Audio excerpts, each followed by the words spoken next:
You're listening to One Bright Star's Life After Loss, a podcast that's focused on the lifelong journey of life after loss, with your hosts Erica Fisher and Alicia More. One Bright Star's Life After Loss podcast is sponsored by the law firm of Burkholz and Associates. And now, One Bright Star's Life After Loss podcast.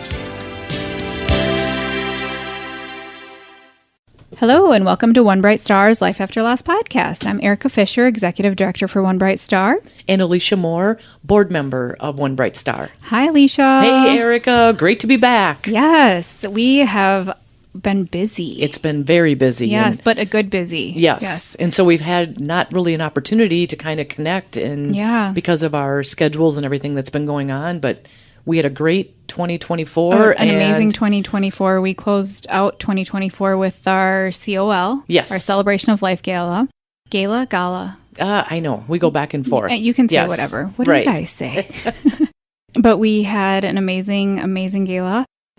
We had the Kentucky Derby theme. Yes, that was really, really fun. And that was a hit with a lot of people. Great hats. Oh my gosh, that was fun. We did the hat party at Winton Indulge. Tiffany and Cherie created this fun event, the pre-party to the party, where you could create and design your own derby hat. Yes. Which was super fun. The hot glue burnt me sometimes, though. But, what was interesting is I didn't know that there was such thing as a fascinator. Oh, yeah. And that's what a lot of people... fascinator, and I had no idea either. With the feathers and all the neat things and I that had stuff. way too much fun making my hat. I made it big. It looked really good, though. Yeah. And it, obviously, everybody said it, too, but at the event, you could see the bigger the better. They were just so fun. And it was so much fun. The colors and that stuff. And we had Laura Bowman as our MC. We had Matt Magus back for our silent auction for the live auction. And he just amazing. Does a great job. Oh my gosh, he's so much fun.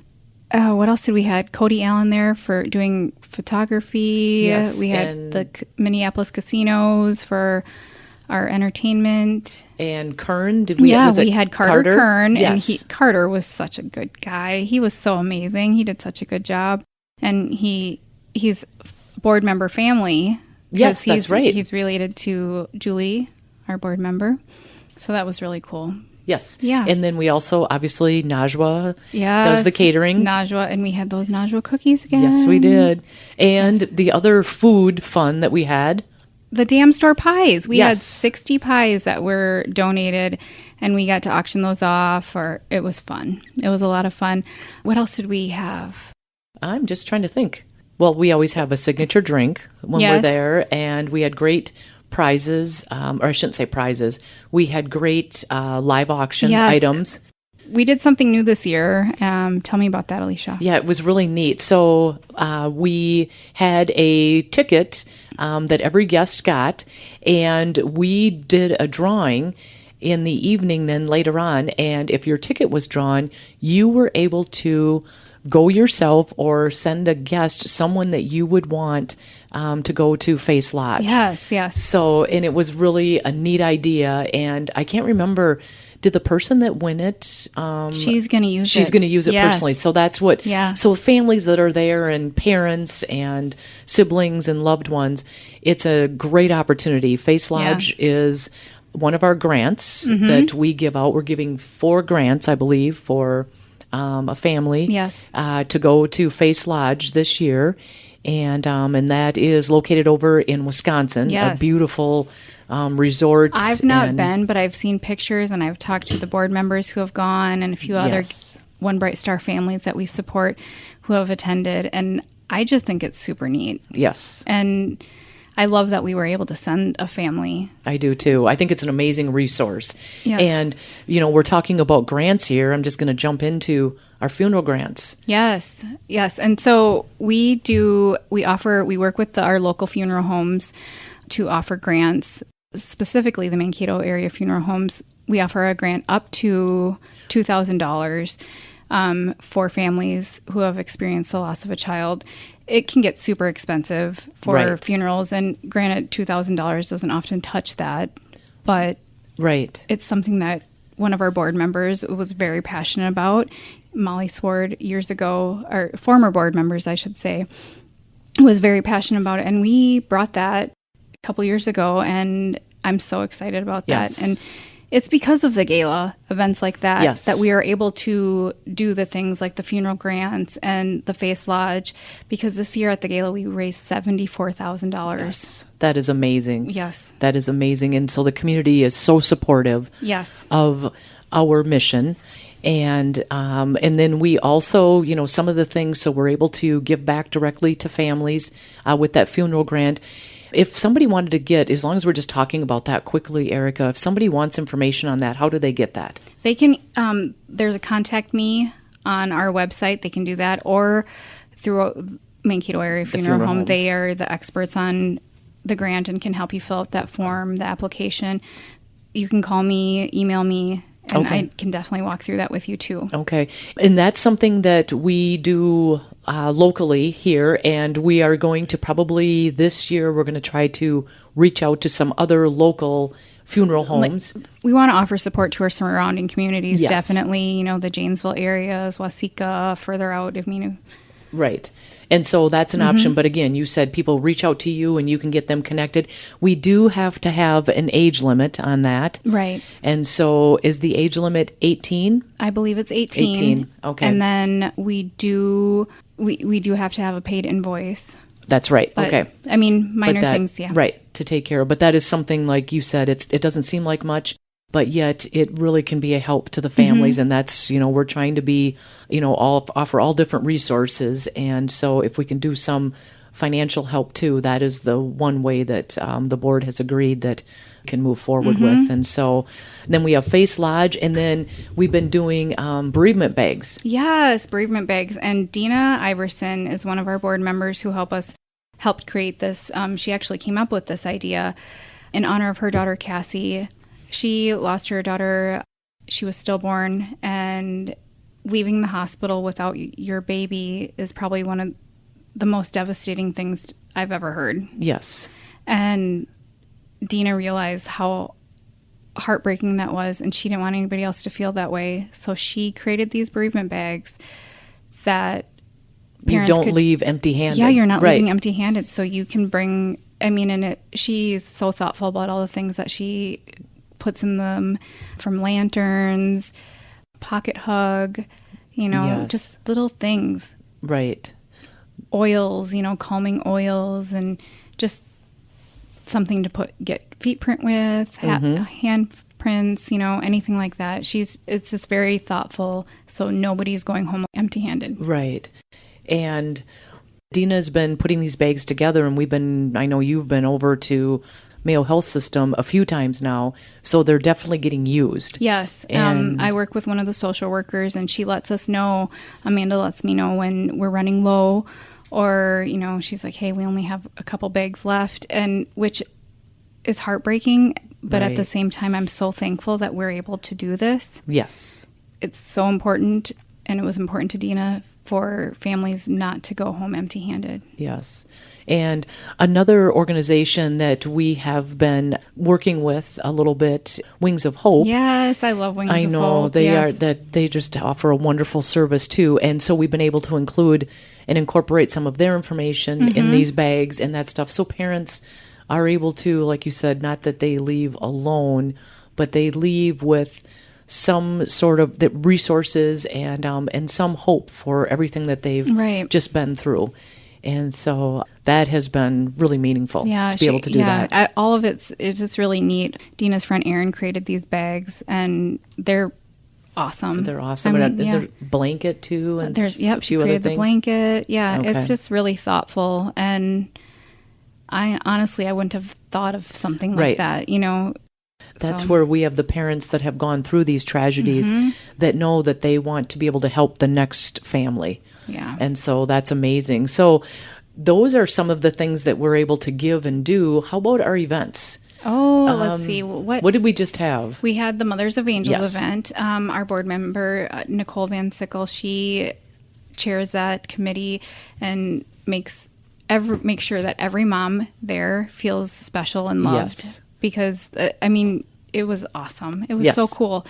We did the event at Drummers, and we had about 60 moms who were registered, and it was just a really neat thing to have them come together as one and remember their children. Right.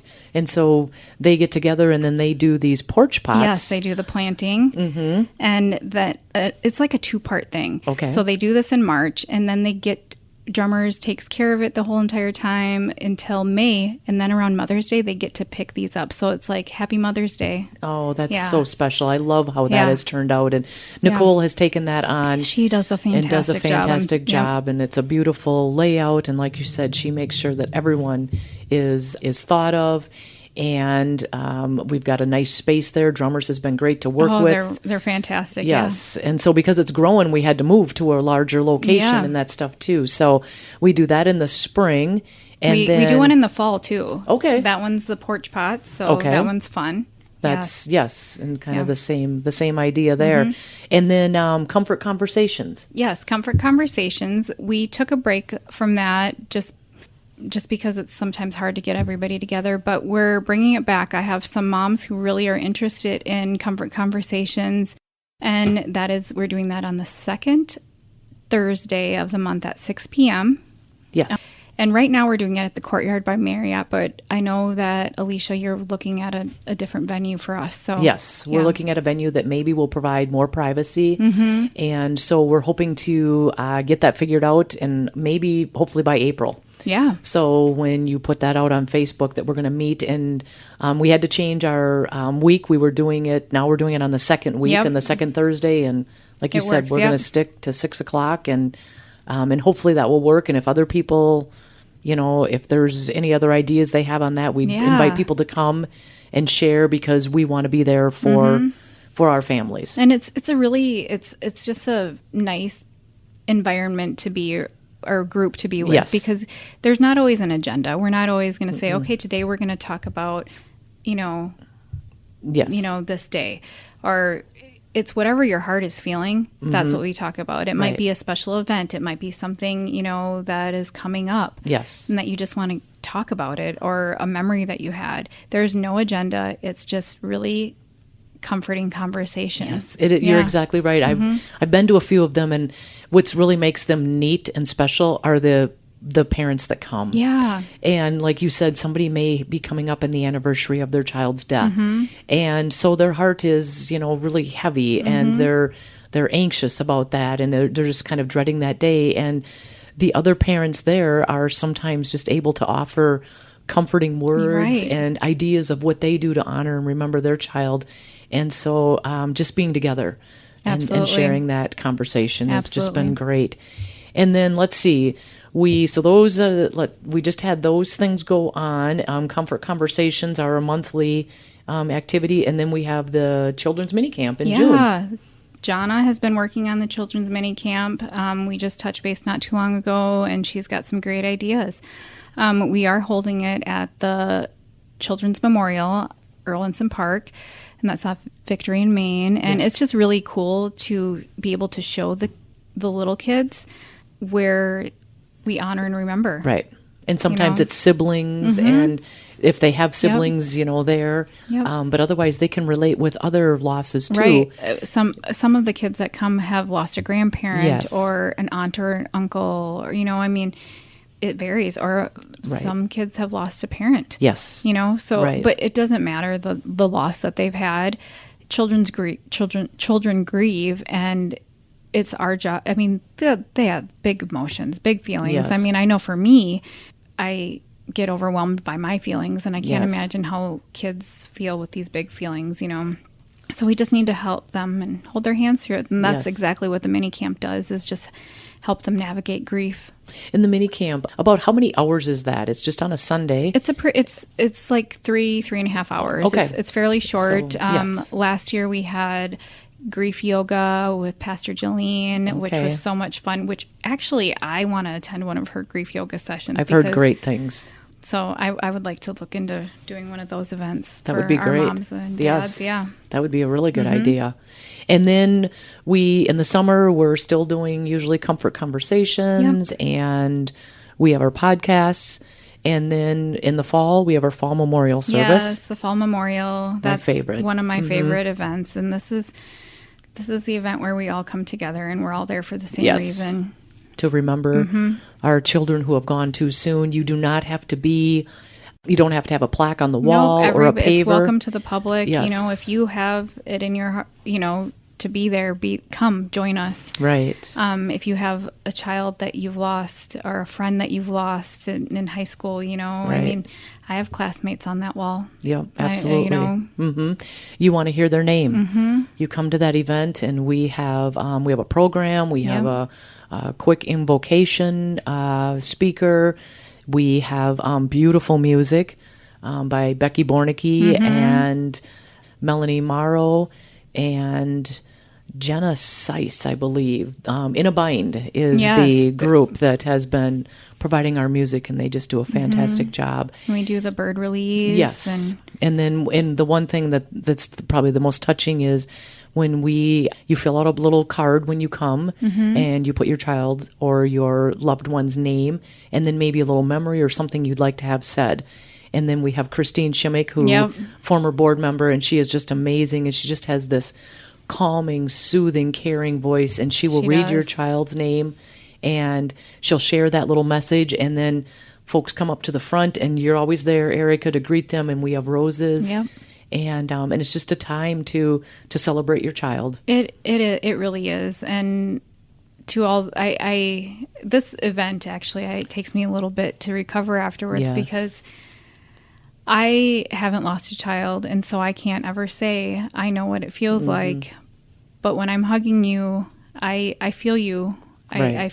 If I can take your pain away for 5 seconds, or just hold your hand through that, it's very emotional. And these moms and dads who get up every day and do life, they do right is they're my heroes. Yes. And I know a lot of people don't want to be a hero or, be called brave, but you are brave for getting up and doing life. They're the ones that give us hope. They give us hope that that we can get through whatever tragedy may be dealt our way. And so, yes. Yeah. And in the end, it's so important that we have these events because it's important to me, and I know it's important to every board member to know that you're not doing this alone. Exactly. That no matter what our loss has been or how we've been affected by a loss of a child, we are here with you. You are not alone.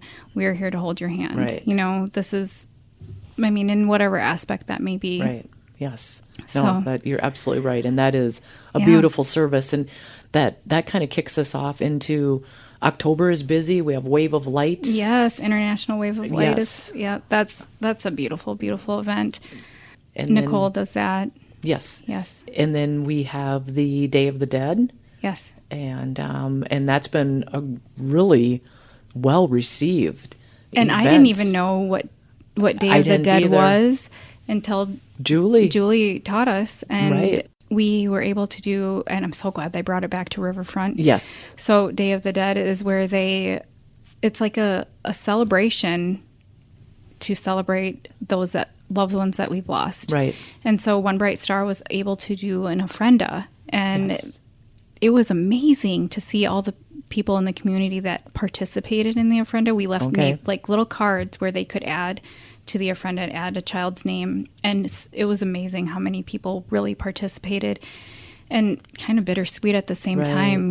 Wow, these are all children. Right. But it's an awesome opportunity for us to connect with the community, let them know that we're there, and they could write their child's name and say their name and honor them. Yeah, and so, I invite our One Bright Star friends and family to help us with the ofrenda. They can add your child's photo, anything that you want to add that reminds you of your child.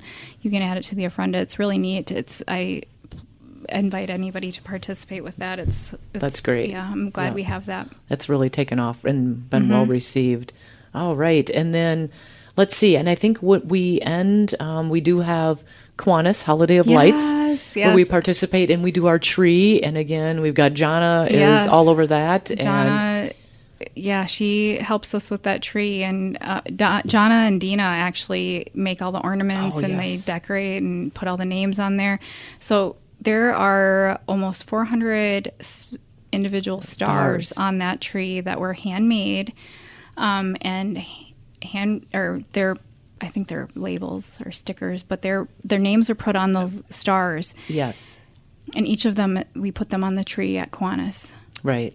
And then the community is amazing because they vote. Yeah, on you the can trees. vote for our tree, and our tree won first place this year. That is so cool because, I mean, we're able to help, take that winning money and give it back into the community to support the families that have lost a child. Exactly. So it's really neat how amazing our community is, and I definitely know that I can, if One Bright Star needed anything, that I could give a shout out to the community, and I know they would respond. Yes, that's great. We're not doing it alone, and Mankato is awesome. Yes, we're a great community. It is a really great community.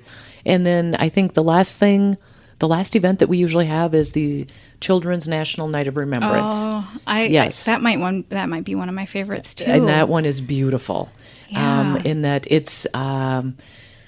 it's just when the lights hit that night, we light up luminary bags. Yep. We put bags together, each child's name that we have of those 400 that you have. I remember Erica. When we started, it was like 250, 300, and then it just it's heartbreaking, but it's also really neat to see everybody coming together to remember. Right. And people are saying their names, and they're saying, I have a nephew, I have a niece, yes, I lost a child, and people are reaching out, and so then we put the name on this really pretty white bag is what it is, but you have the neat little candles that we put in.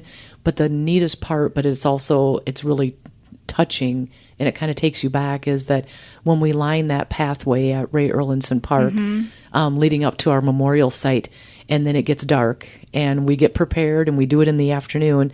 So by 6 o'clock, 6:30, when it's dark, the lights, the pathway is lit, and we're remembering all those children. And then we have people, everyone's welcome to come. Yep. We always say come between like 6:30 and 7:30, but we have a table up there. We have a Christmas tree. Knights of Columbus donates a tree to us every year that we are able to put in the stand that Marvin Moore made for us, the tree stand. Yes, and we have it's the Knights of Columbus that provided the tree. They donate the tree. Yes, and then we have One Bright Star mom who makes ornaments. Diane Hanley. She hand makes these ornaments. They're different each year, but you can write on them, take them home, put them on the tree, however you want. But it's really neat just how. Just another... She's giving back. Yeah, doing something. So, in honor of Paul, her son. And then we also have little stars up there that people can write a message and put it on that Christmas tree. And we usually leave the tree until like February or whatever, and it's lit up. And so people can drive by really and always see the tree there. So, yes. Yeah, I'm super thankful for the amazing board we have and the amazing community that we live in. Yes. Yes. Because of you, we're able to do all of the One Bright Star things. So. Yes, so thank you. Yeah. Thank you so much. Thank you.